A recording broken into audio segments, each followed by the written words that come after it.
Well, the Sacramento County DA's office says the defendant in this case, Elijah Edwards, was offered a plea deal that they don't agree with because they see it as too lenient for the case. Now, that's called a deferred entry of judgment, which would basically mean that if Edwards was to complete a program, that case could be dismissed. Now, some of the requirements would be therapy, community service, as well as being full-time in school or at work. However, the DA's office and alleged victims in this case say that it's too lenient, and they want to see Edwards registered as a sex offender.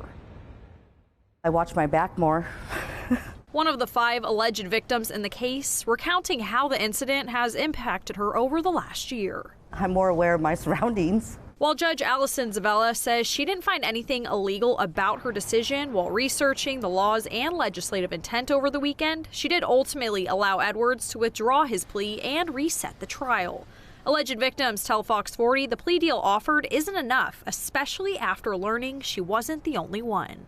Well, it wouldn't be justice for one, him getting a slap on his hand, and who knows if he's going to go out and do it tomorrow or the next day or escalate. I mean, who knows? Last October, Edwards was charged with 5 counts of sexual battery. The DA's office says under the plea agreement, Edwards wouldn't need to register as a sex offender, and should he recommit a similar offense, the dismissal would prevent him from being charged with a felony. For 1 week, we had chaos. We are happy to hear that Judge Zavella today has reversed herself and has the plea withdrawn, and the trial is now set again. Alleged victims say they weren't given the opportunity to make their voices heard prior to the plea agreement. Victims were prepared to speak in court today and say they'll be back should the case go to trial.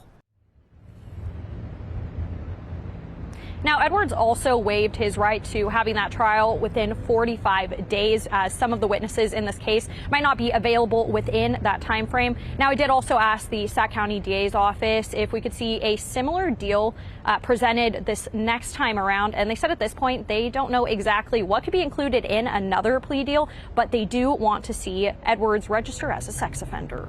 Live in Sacramento, covering local news that matters, Chloe Curtis, Fox 40 News.